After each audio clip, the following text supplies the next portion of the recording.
All right, let's talk about Grok. This is Elon Musk's AI, and it is designed from the ground up to break all the rules. You might have heard it called the rebellious chatbot or the anti-woke AI, and honestly, it's pretty different from any of the other AI assistants we're used to.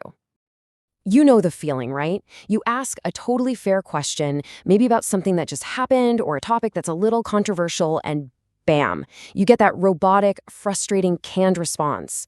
You're just trying to get a straight answer, and it feels like you're talking to a digital brick wall. Well, Grok has a totally different vibe. Someone asked it when you should start listening to Christmas music. Instead of some wishy-washy answer, it just says, whenever the hell you want. And that one little exchange, it tells you everything you need to know about its philosophy. So let's get into what really makes this thing tick. So here's what we're going to cover. We'll look at Grok's wild personality, then why that's not just a gimmick. We'll dive into its real-time superpower, check out some power user tools, get honest about the downsides, and finally, help you figure out which AI is right for you. Okay, so first up, the AI class clown. What does that even mean?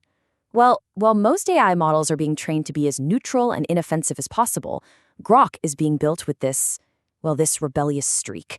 It's designed to actually answer those spicy, controversial questions that other AIs are programmed to run away from. But here's the thing, this personality isn't just for show. It's not a gimmick.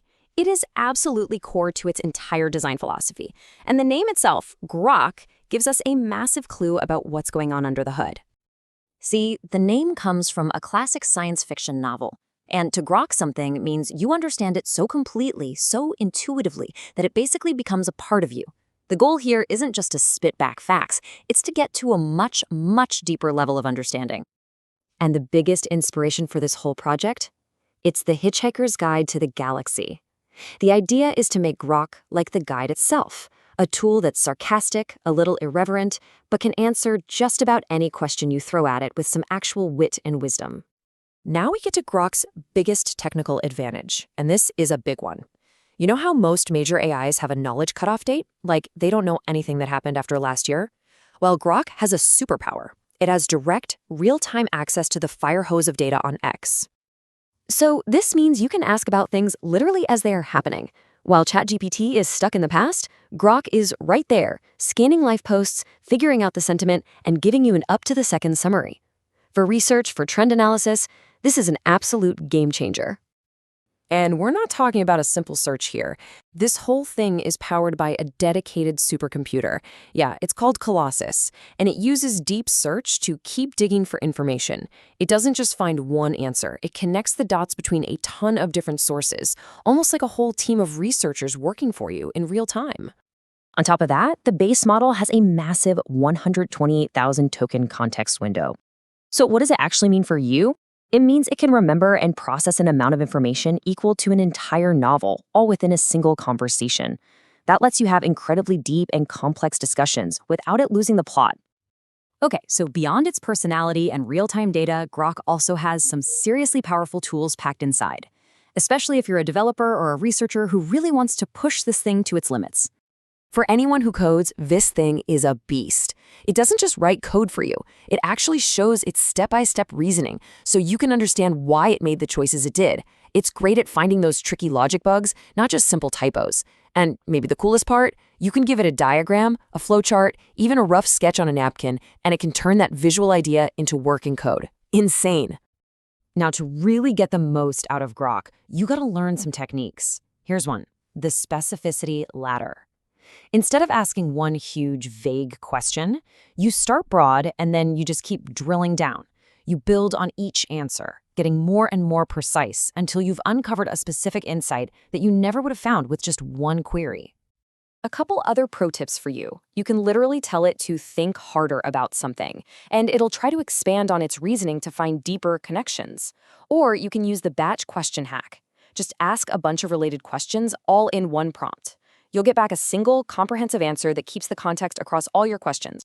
So how do you get your hands on it? Well, access is tiered. There's a free version on X that gives you limited queries, but you still get that key real-time data. Then you've got premium tiers that give you more speed and features. And for the really serious developers, there's a heavy-duty plan that doubles the context window to an insane 256,000 tokens. Okay, but let's be real, no AI is perfect. And we need to be honest about Grok's limitations.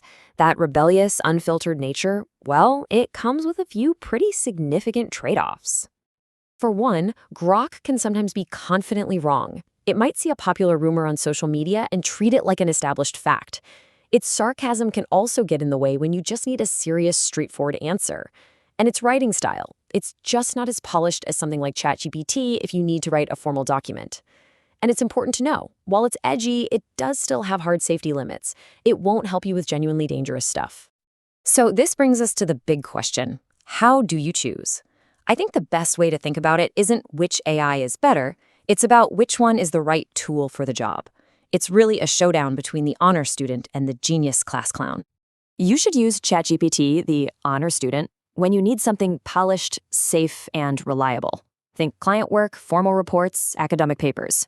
But you should turn to Grok, the class clown, when you need the absolute latest info, when you want unfiltered answers, when you're brainstorming creative ideas, or when you need to quickly fact-check something that's happening right now. But the real power move here isn't about picking one over the other. It's about using both. These are just tools, and they're built for different jobs. Understanding their unique strengths and weaknesses is what will make you exponentially more effective than someone who only uses one. So I'll just leave you with this. The next time you're starting a project, or trying to solve a problem, or chasing that next big idea, ask yourself who you need in your corner. Do you need the reliable, straight-A honor student? Or do you need the brilliant, unpredictable, and sometimes hilarious class clown? The choice is yours.